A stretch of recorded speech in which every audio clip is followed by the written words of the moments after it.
로마서 2장 17절부터 29절 마지막 절까지입니다.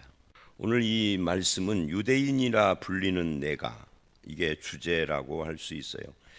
이 다른 사람의 잘못을 드러내고 비난하는 그런 어떤 것이 이 사람을 정당하게 만드는 것은 아니다 하는 것을 이 본문은 말하고 있는 그런 내용입니다. 이게 남을 정죄하면은 내가 옳은 사람이 되는 것처럼 그렇게 생각하는 것은 뭐 유대인뿐만 아니라 우리 모든 사람들이 가지고 있는 거죠. 남의 죄가 드러나면 내가 의로워지는, 남이 부당한 것이 나타나면 내가 정당해지는 것 같은 그런 어떤 생각이나 기분, 이런 것들이 우리 모든 사람들의 공통적인 모습입니다. 앞에서 남을 판단하는 사람아라고 2장 1절에서 그들에 대한 심판을 하나님께서 말을 하니까 옆에서 고개를 끄덕이는 사람들이 있었는데 그게 바로 유대인들이다, 그리고 우리들이다 하는 것을 이 17절 말씀은 보여주고 있습니다. 유대인이라 불리는 내가로 시작을 해서 유대인들이 자기들은 하나님의 선민이다라고 하는 우월감에 젖어 있는 이것을 지금 지적을 하고 있습니다. 유대인이 하나님이 택한 백성인 건 맞죠. 근데 하나님이 택한 백성이라는 것은 그저 혈통적인 이야기 또는 뭐 율법을 가지고 있다, 이런 것으로 증거되는 것이 아닌, 하나님의 선민이라면 하나님의 선민의 삶을 살아야 한다 하는 것을 말하고 있는 것이 오늘 본문 전체적인 이야기라고 할 수가 있고요. 이제 내일 말씀을 보면 1절에 그런즉 유대인의 나음이 무엇이며 이렇게 이야기를 해요. 그러니까 오늘 말씀은 유대인들의 잘못된 것을 지적을 하고, 내일은 그러면 유대인은 도대체 뭐가 나은 면이 있느냐 하는 것을 쭉 이야기를 하면서 연결을 하고 그것이 8절까지, 3장 8절까지 가요. 그리고는 3장 9절을 보면 그러면 어떠냐, 우리는 나으냐, 유대인이 아닌 우리. 어쩌면 여기서 말하는 우리, 이 글을 쓰는 사람이 바울인데 바울을 포함을 하고는 있지만 유대인이 아닌 우리는 로마서를 받는 대상이 로마 교회인데 로마 교회의 구성원이 크게 둘로 나눠져요. 유대인 그룹, 그 다음에 이방인 그룹. 이 둘 사이에 갈등이 있었단 말이죠. 그럼 뭐 역사적인 배경, 그건 여기서 다 말을 하기에는 좀 시간이 길고요. 이 클라우디오 황제 때 유대인 추방령을 내렸다가 돌아온 뒤에 로마 교회의 구성원이 그 비율이 달라지면서 그 전에는 유대인 출신 그리스도인이 주도권을 잡았다면 그 후에는 이방인 출신 기독교인들이 교회의 주도권을 잡고 있었어요. 그러면서 이제 갈등이 여러 가지가 있고, 이건 로마서 14장과 15장을 가면은 그래서 믿음이 강한 너희가 품어줘야 된다, 섬겨야 된다 하는 것을 2장에 걸쳐서 이야기를 하는 것은 이 로마서가 로마 교회의 그런 갈등 상황과 연결이 된다 하는 것을 보여주는 겁니다. 그래서 유대인에 대한 이야기를 하는데 이 남을 판단하는 이 도덕적인 사람, 그리고 유대인, 그 다음에 그러면 우리는 나으냐 함으로써 전체 양그룹 전체를 지금 이야기를 하고 있는 거죠. 이제 그 중에 유대인이라 불리는 내가 하면서 오늘 말씀이 첫 번째 이야기를 하는데, 오늘 말씀은 크게 두 문단으로 나누어져요. 첫째는 17절로 24절 유대인의 자랑이 무엇인가 하는 것을 보여주는데 두 가지를 이야기를 합니다. 그 다음에 25절로 29절은 유대인들이 또 다른 자랑인 할례에 대한 이야기를 함으로써 마무리를 합니다. 먼저 17절로 24절 유대인들의 자랑 두 가지. 첫 번째는 하나님입니다. 유대인이라 불리는 네가 율법을 의지하며 하나님을 자랑하며. 이들은 하나님이 오직 유대인만의 하나님이다, 이런 생각을 가지고 있었다는 거예요. 그런데 이제 우리 신약에 오면 이런 생각을 합니다. 우리들도 구약에는 하나님이 유대인의 하나님인데 신약에 오면은 만백성의 하나님이 됐다. 그건 오해예요. 왜냐하면 구약을 읽어보면 아브라함을 부르심으로부터 유대인, 즉 이스라엘이 시작이 됐는데, 그런데 그때 이미 온 세상 사람들을 위하여 아브라함을 부르신 거예요. 그러니까 세상 사람들이 아브라함 때문에 복을 받게 하려고, 그리고 구약 성경 곳곳에서 특히 선지서로 가면 이방인들의 구원에 대하여서 상당한 부분을 이야기를 합니다. 그리고 역사 속에서도 이방인들의 구원의 모습들이 간간히 있고요. 룻기의 주인공 중에 하나인 룻도 모압 여자잖아요. 기생 라합도 그렇고, 심지어 욥기서 전체의 핵심 중에 한 사람인 이 욥이라는 사람, 욥의 세 친구도 마찬가지고, 그들은 유대인들이 아니에요. 동방의 의인이에요. 그래서 구약 성경도 이미 하나님은 온 세상의 하나님이시고 만백성의 하나님이시고 그런 건데, 유대인들이 선민의식을 가지고 성경을 해석을 하면서 이걸 왜곡시킨 거죠. 그래서 하나님이 자기들만의 하나님이라는 착각에 빠져 있어요. 율법을 의지하며 하나님을 자랑하며, 율법의 교훈을 받아 하나님의 뜻을 알고 지극히 선한 것을 분간하며, 이거 다 좋은 이야기입니다. 맹인의 길을 인도하고 어둠에 있는 자의 빛이고 율법에 있는 지식과 진리의 모본을 가진 자로서 어리석은 자의 교사요 어린아이 선생이라고 스스로 믿으니. 그러니까 자기 자신들에 대해서 이렇게 생각을 한다는 거죠. 그래서 여기에 나오는 이 모든 것들은 다 긍정적인 것들입니다. 이건 좋은 것들이에요. 문제는 뭐냐면 그렇게 하면서 실천은 없다 하는 것을 말하고 있는 거죠. 삶을 살지 않으면서 쓸데없는 자부심만 가지고 있는, 선민의식만 가지고 있는 이런 걸 말합니다. 근데 이게 유대인들만의 문제일까요? 오늘 한국 기독교 그러면 천주교를 다 포함하는 건데, 개신교 그러면 이제 우리들을 이야기하는 거죠. 이 개신교인들, 천주교는 모르겠고 한국의 개신교인들도 혹시 실천적인 삶은 없이 그냥 과도한 자부심만 갖고 있지는 않을까요? 근데 이 과도한 자부심이 뭐가 문제냐면, 자부심을 갖는 것은 좋죠. 제가 이번 주 어제 그저께 주일날 설교 끝낼 때도 그런 자부심을 좀 당당하게 가져라 하고 마무리를 했잖아요. 그리고 제가 설교할 때 그런 표현을 참 많이 하잖아요. 근데 자부심을 갖는 건 좋은데 실천적인 삶도 없고 남을 정죄하는 자부심이 되면 곤란한 거죠. 그런 일들이 우리들에게도 굉장히 많이 있다 하는 거예요. 그래서 이제 두 번째 저들의 자랑은 율법을 의지하는 것이다. 그게 17절서부터 20절까지의 이야기입니다. 금방 제가 읽은, 즉 율법을 이 사람들은 굉장히 자랑을 하고 의지를 하는데, 그것을 가지고 다른 사람들과 우리를 구분하는 어떤 표지로 쓰고 있는 거예요.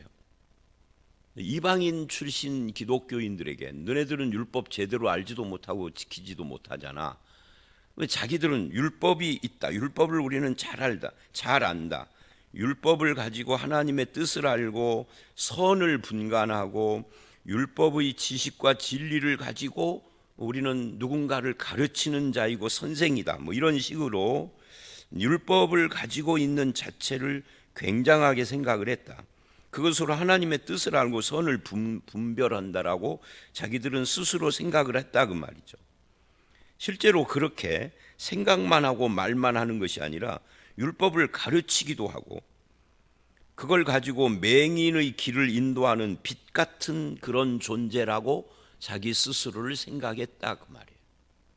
여러분, 근데 하나님의 말씀을 가지고 있는 것 자체가 그것이 빛이 되는 건가요? 사실은 하나님의 말씀이 누군가의 빛이 되려면 내가 그 말씀대로 살아가야 그게 빛이 되는 거예요. 입술로 말로만 해서 되는 것은 아니죠. 예를 들면 목사가 설교를 했는데 자기는 그렇게 안 살아요. 그러면 그 설교가 누군가의 빛이 되는 건가요? 모르는 사람은 빛처럼 느끼겠죠. 가짜 빛으로. 근데 그렇게 살아야 결국은 그 가르침이 진실이 되고 실제가 되는 거예요. 학교 선생님들도 마찬가지죠.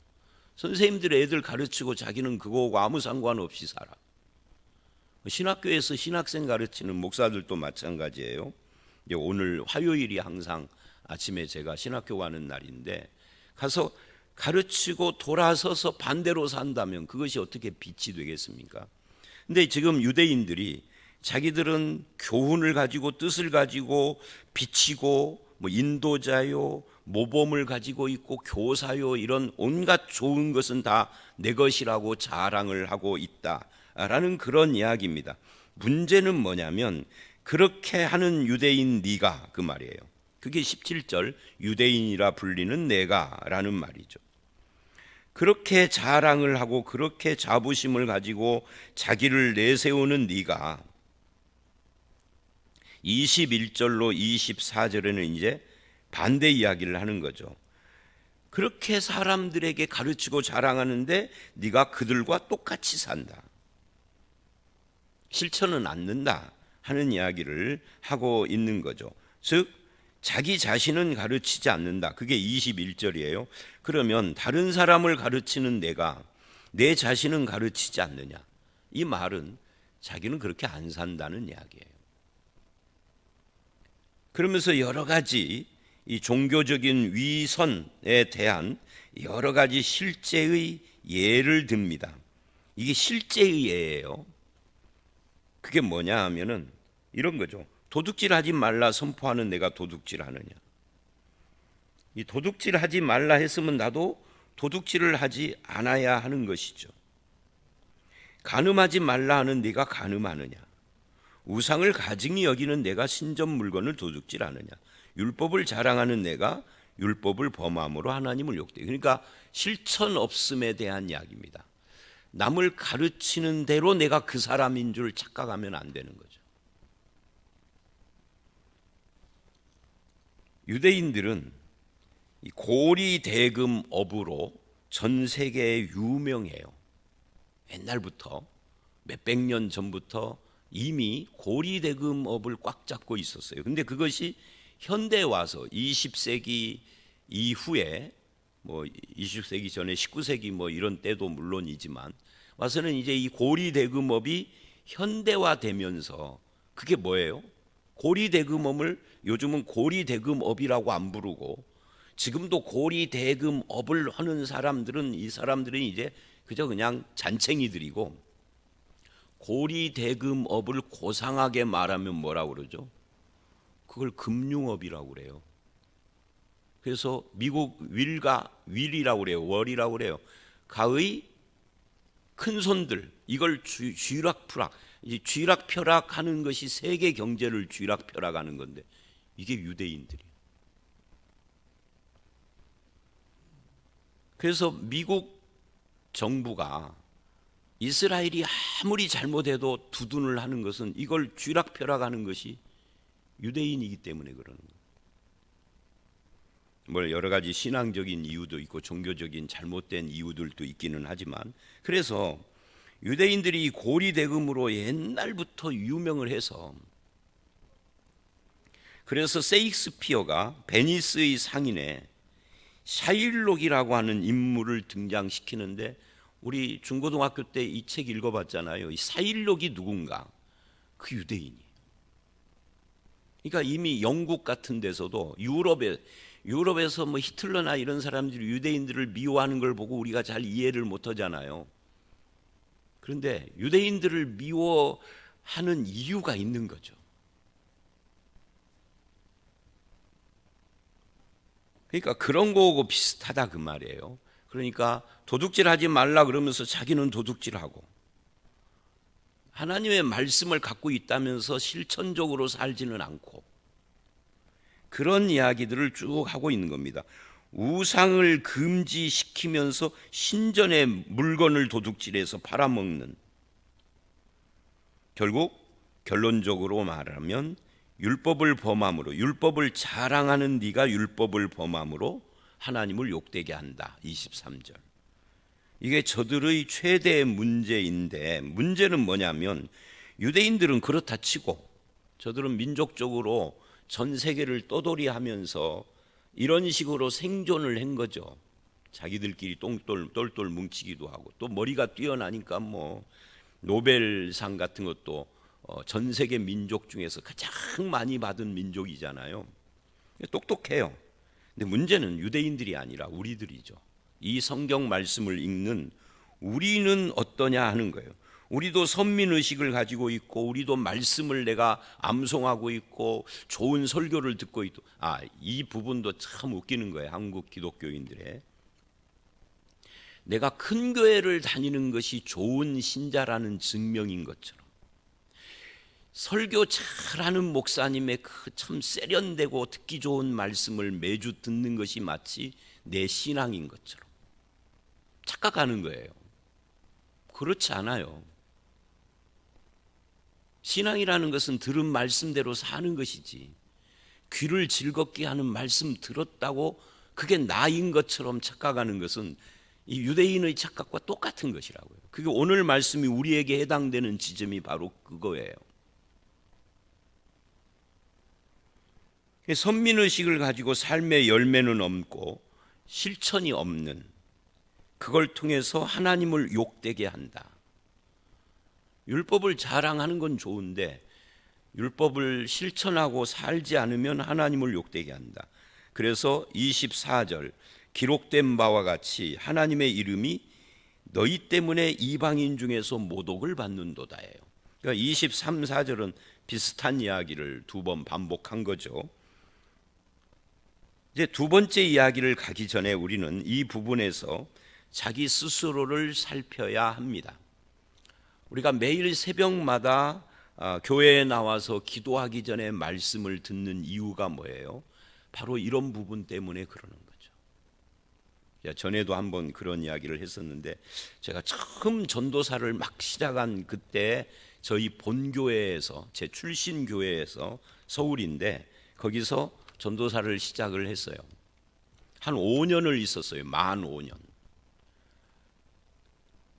근데 거기 목사님은 지금은 돌아가셨습니다마는 새벽 기도 때 설교를 딱 5분 해요. 5분 넘어가는 예가 없어요. 이분이 그 당시 국민학교, 지금은 초등학교인데 국민학교 선생님 출신이에요. 충남 서천에서 선생님 하다가 목사 되기로 결심하고 총신대학에 편입을 해서, 그때는 그 연세 때는 뭐 초등학교 그 교대가 2년제인가 막 그랬을 거예요. 그러니까 대학 졸업 인정을 못 받아서 이제 총신대학에 편입을 해서 이제 대학원 나오고 목사가 되신 분이에요. 근데 이분이 정말 교사의 전형을, 여기도 교사 선생님이 계시지만 교사의 전형을 보여줘. 얼마나 빈틈이 없어요. 딱딱 떨어져요. 새벽 기도는 5분 딱 넘어가, 뭐 1분도 넘어간 적이 없어요. 4분에 끝내는 예도 없어요. 딱 5분이에요. 그래서 설교를 어떻게 하실까요? 예를 들면 그분은 항상 한 장 전체를 읽어요. 그 매일. 그러니까 로마서 2장 하면은 2장 1절서부터 29절까지 읽고, 설교는 딱 1절과 2절만 설명해요. 그리고 끝. 1, 2절. 그리고 그 다음 날은 3장 읽고 3장 1, 2절. 2절의 문장이 안 끝나도 2절까지만 하는 겁니다. 그러니까 5분. 이야, 이유는 그거예요. 기도 많이 시켜야 된다. 저는 반대예요. 그걸 5년을 경험을 해서, 전도사 되기 전에는 새벽 기도를 안 나가서 몰랐는데 전도사 되고 새벽 기도를 매일 나가 보니까 그렇게 하시더라고. 5분 하는데도 다 졸아. 참 희한해요. 5분 하는데도 다 졸아. 새벽에 나와서. 제 생각은 뭐냐면, 기도는 짧게 해도 상관없다. 하나님 다 들으시고, 우리가 기도 하려고 나올 때 이미 하나님은 다 아셔. 내가 무슨 기도를 하려고 하는지. 짧게 해도 괜찮아요. 기도 5분 해도 괜찮아요. 하나님의 뜻을 제대로 알고 해야 돼. 오늘 말씀이 바로 그런 거예요. 하나님의 말씀을 내가 안다, 들었다, 가지고 있다, 내가 선민이다, 이게 중요한 게 아니다. 그 말씀을 실천하고 살아야 한다. 살지도 않으면 모독받는다, 하나님이 너 때문에. 그 다음에 25절로 29절 두 번째 문단입니다. 유대인의 또 다른 자랑이 있는데 그게 할례입니다. 25절에 이렇게 말을 하죠. 그런즉 25절 네가 율법을 행하면, 갑자기 할례를 이야기해요. 할례가 유익하나 만일 율법을 범하면 내 할례는 무할례가 되느니라. 이게 무슨 말입니까?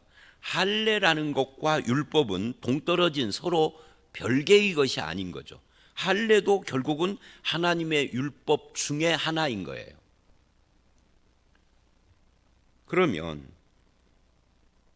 할례를 행한다면 할례 이외에 다른 율법도 다 행해야 할례가 의미가 있는 건데, 할례는 행하고 다른 율법을 행하지 않으면 할례가 아무 의미가 없는 거죠. 즉 이 말씀은 이제 이번 돌아오는 주일 야고보서 2장 8절로 13절을 제가 설교를 할 건데, 거기서도 그렇고 갈라디아서 3장에서도 그렇고 무슨 말을 하면은 온갖 율법을 다 지키지만 한 가지를 안 지키면 그 율법, 온갖 율법 지킨 것 다 무효다라는 말을 해요. 그러니까 율법을 지키려면 선택적으로 내가 좋아하는 걸 지키는 것이 아니라 다 지켜야 돼. 제가 늘 말을 하잖아요. 구약의 율법을 지키려면 장어구이 먹으면 안 되고 삼겹살 먹으면 안 된다고요. 그런데도 맨날 율법 지킨다고 그래. 율법 알지도 못하면서. 율법 다 외우기나 하세요? 외우지도 못하잖아요. 외우지도 못하는 걸 어떻게 지켜? 그러니까 성경은 일관돼요. 율법을 지키려면 다 지켜야 된다. 선택적으로 네가 좋아하는 것만 지키는, 할례만 행하면 안 된다. 율법을 다 지켜야 할례가 의미가 있는 거다. 율법을 하나라도 못 지키면 할례는 의미가 없어. 근데 지킬 수 있는가?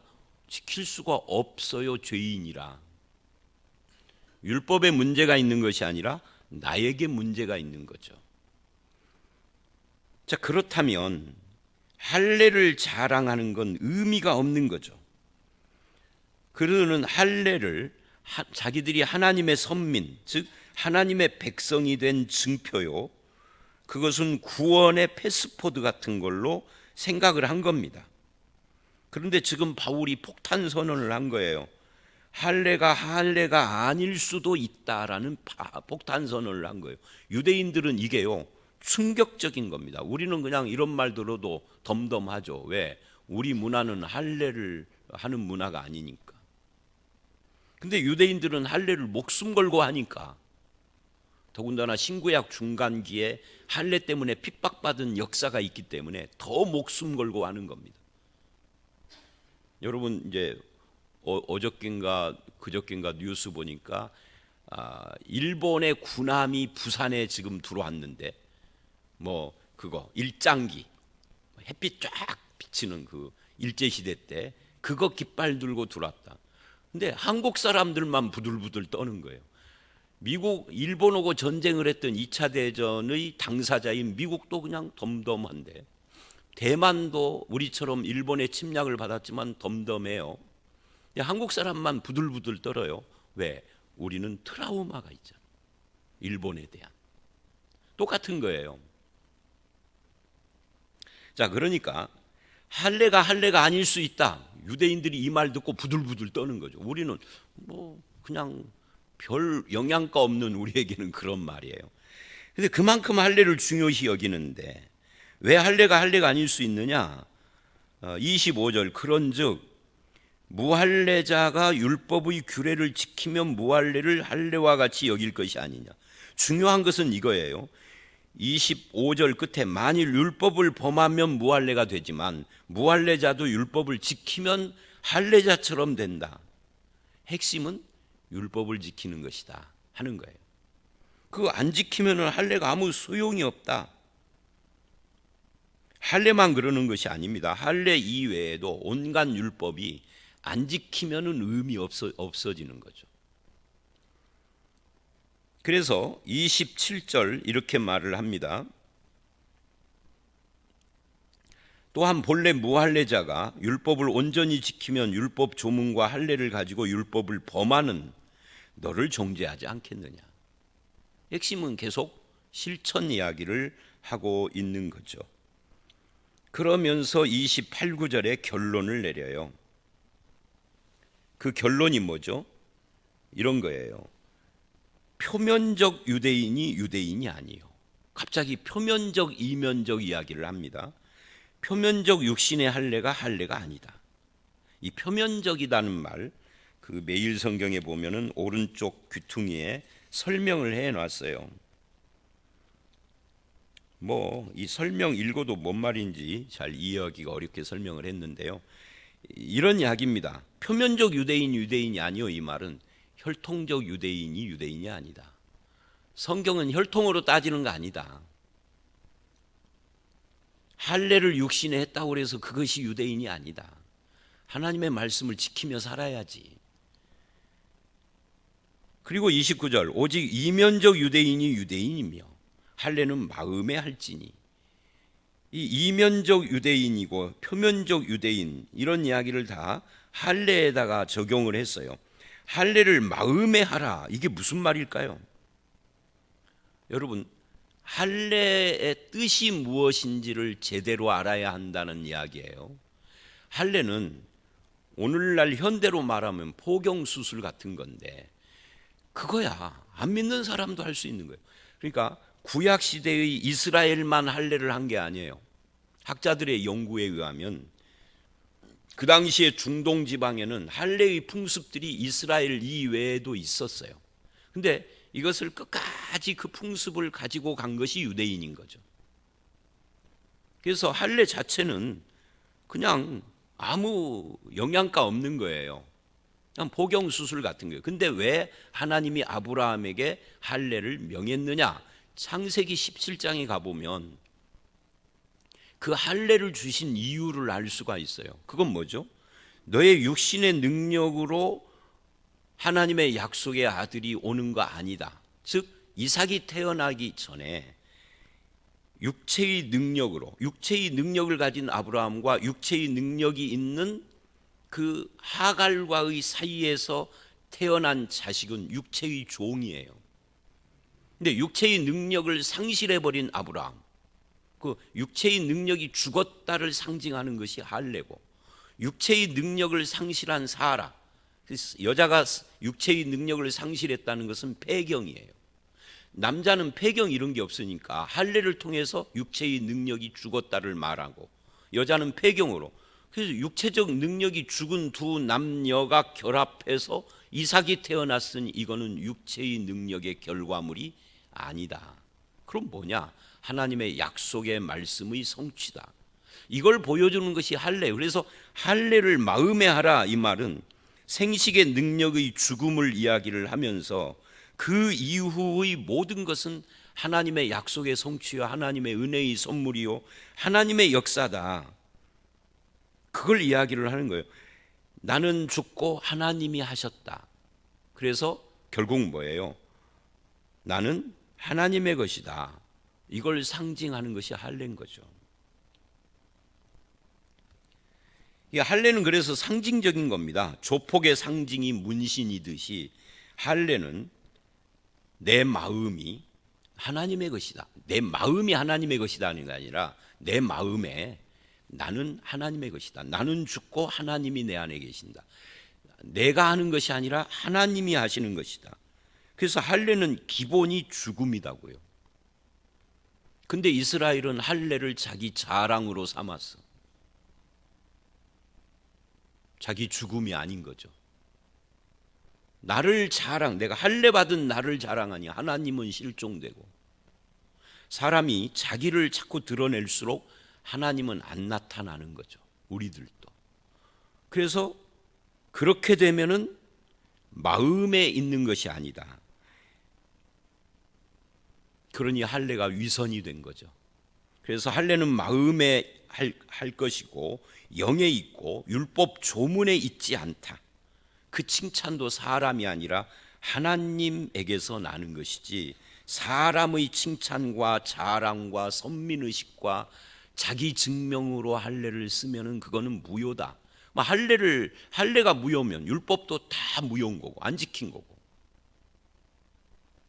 그러니 유대인이 아닌 거죠. 자, 그러면 우리에게 적용을 해야 되겠죠. 오늘 말씀 전체는 실천적인 삶을 이야기를 합니다. 말씀을 실천해야 된다. 그리고 할례를 통하여서, 할례는 마음에 있다라는 말을 통하여서 우리가 하나님 안에서 나의 능력과 실력으로 사는 것이 아니고 내 힘으로 사는 것이 아니고, 저는 이런 표현들이 이상한, 기도의 능력, 기도에는 능력이라는 말을 쓸 수 없는 것이 기도예요. 기도는 내가 못한다라는 고백을 하는 것이 기도잖아요. 근데 기도의 능력이라고 그래요. 능력이라는 말을 아무 데나 갖다 붙이는 거예요. 그게 아니고 내가 아니라 하나님이 하십니다. 이게 기도거든요. 할례도 똑같아요. 나는 죽고 하나님이 하셨습니다. 그러니까 자기 자랑할 수 없어야 하는 거죠.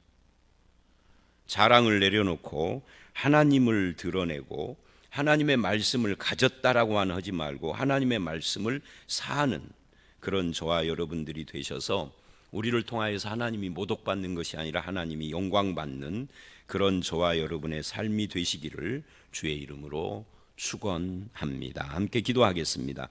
하나님, 사람의 칭찬과 사람 앞에서 인정받는 것이 아니라 하나님의 칭찬과 하나님의 인정이 우리에게는 더 중요함을 오늘 말씀을 통하여서 봤습니다. 하나님께서 인정하는 사람은 말씀을 갖고 선민의식에 젖어 있는 자가 아니라 하나님의 말씀을 실천하고 순종하는 삶을 사는 자인 것을 알았습니다. 유대인처럼 율법을 자랑하나 율법을 지키지는 않는 어리석은 자가 되지 않게 하시고, 아버지 하나님, 내게 있는 할례를 자랑하지만 할례의 본뜻이 마음에 없는 어리석은 삶에서 벗어나서 내가 아닌 하나님이요 말씀은 실천하는 것임을 우리 스스로에게 깊이 새기고 적용하여서 하나님께 영광되는 삶을 살아가도록 오늘 이 하루도 우리를 인도해 주실 줄 믿사옵고 예수님 이름으로 기도드려 싸움나이다. 아멘.